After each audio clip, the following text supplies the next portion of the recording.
Yes, she finally has a plan. And spoiler alert, there's a lot of squirrel moments in this video. Hi everyone, welcome to You Reap What You Sow. Are you feeling as overwhelmed as I am in all of this mess? It's pretty messy, huh? And it's actually a little embarrassing. But today's the day. Today is the plan of action. It's a messy plan, but it is a plan of action. So grab your favorite beverage, mine's coffee, and let's get talking. I've been looking into so many different types of decluttering, organizing, trashing things you don't need, videos. I mean, I've been binge watching for quite a few hours now, which is probably one of the reasons why it's taken me this long just to get a plan of action and just to put this video out. There's hundreds of videos on YouTube, and there's thousands of search results on Amazon for books. Just that alone is completely overwhelming. So I Googled certain methods and I've narrowed it down to 5. The first method I looked into was the KonMari method by Marie Kondo. This seems to be like very popular, if not the most popular method for organizing, decluttering, and cleaning. If the lighting seems a little wonky, it's because she's still trying to figure it out. She's not very techie. I'm sure many of you are very familiar with the KonMari method. I was not until I looked into it. So I'm just going to do a very brief explanation for those that may not know what the KonMari method is. And please bear with me as I refer to my notes because my brain cannot retain all the information like it used to as much as I would like it to.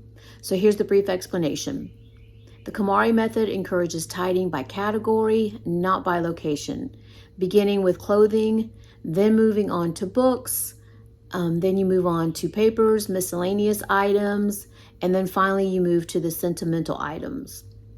And you only keep the items that speak to your heart, and then you disregard all the items that no longer spark joy.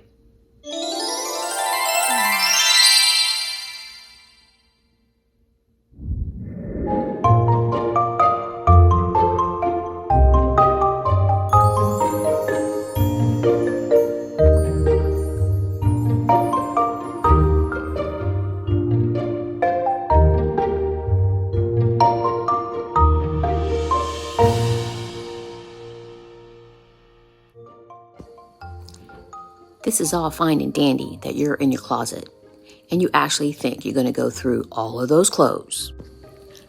But where are you going to put all of those clothes to go through them? There's no room. No room. And we both know that 3/4 of all of those clothes don't fit. And we both know that they don't bring you joy.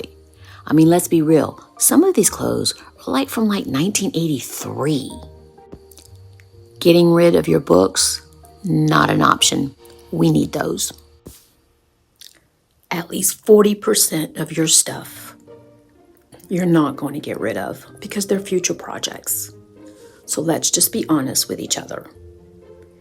And maybe the KonMari method is not for you. Maybe you should just give this one up. The second method is the dag-starting method, also known as the Swedish death method. Now this method I think is kind of a responsible method. It's for those who do not want to burden their family members with all their stuff. So before they think they're going to pass on and die and leave this planet, they clean out all their things. They donate the things that they want to donate. They will the things to those they want to will to while they're still living, and that way everything is pretty much taken care of before they pass. And well, I mean, like I said, it's a pretty responsible thing to do. The thing is, I know I'm not promised tomorrow, but I'm not ready to do that. That kind of has a non-positive incognation thing. I'm here about reaching our goals, reaching my goals in order to reach my life goals. and I want the channel to be that way. So I think I'm just gonna pass on this method and move on to the next one. The third method is Pinterest. As we all know, there are thousands of pins of ideas on how to declutter, thousands of ideas on how to clean, and of course, there are countless links on articles to read. This is so time consuming, and my time is really limited, so I'm just gonna have to skip the Pinterest method. Number 4 is the 5-item rule. With this method, you focus on more than one room at a time. You pick up 5 items that you want to get rid of. Now, this method may work, but y'all saw how many items I have. Even if I pick more than 5 items, I think this method would just really take forever. The 5th method I picked was the minimalist 90 and 90 rule. With this method, you pick up an item and then you ask yourself, have I used it in 90 days? And if not, will I use it in 90 days? And if you don't, then you get rid of it. Now again, 60% of the items that I have, they're future projects. I'm not going to get rid of them.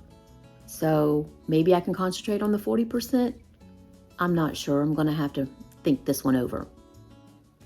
More than likely, I'm probably going to ditch the 5th method. I just have one more method. It's almost like a bonus method. And I had to pick this one because this one's just kind of weird and funny. And it's called the Fly Lady Fling Boogie Method.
Looking into this method, I said, oh, this sounds like fun.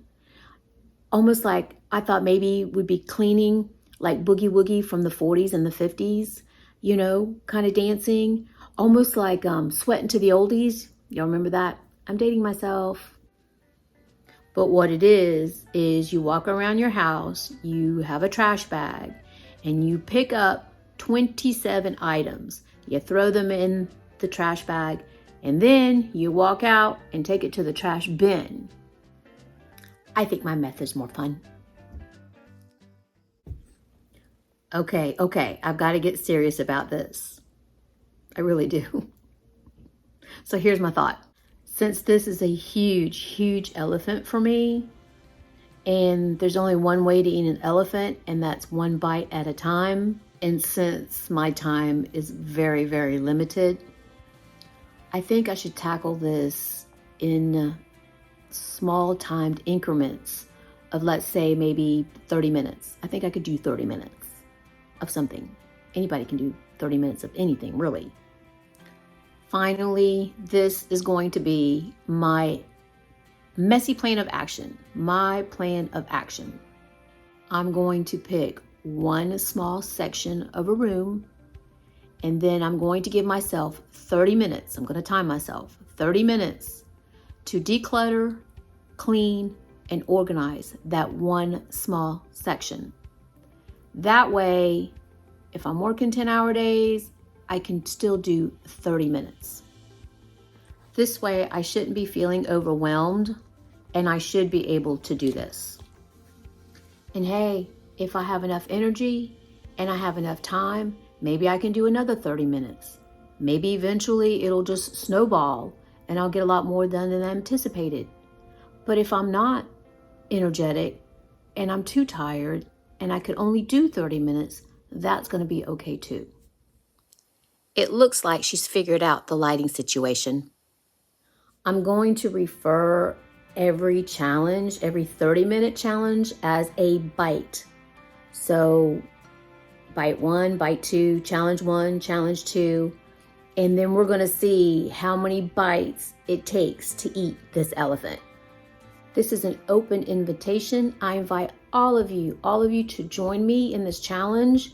If you have similar elephants that you need to take care of, we can collaborate together and encourage each other. In the comment section, if any of you have suggestions or ideas, please comment below. And I invite all of you to dinner. And the main course is elephant. Bring your forks. This is really starting to get exciting for me because now I have a plan. I feel like I'm starting to be able to get a handle on this huge issue for me. And more importantly, I now have somebody to be accountable to because I need accountability. If I don't have accountability, it's not going to get done. But I know y'all will be expecting videos. You'll be expecting to see what progress I've been making, and hopefully we can all progress together. Thank you so much. I'm very excited about it. Thank you so much for watching. Don't forget to subscribe, push that like button, and push that notification bell. Ring-a-ling-a-ling. Until the next video. Love y'all. Thanks. Bye.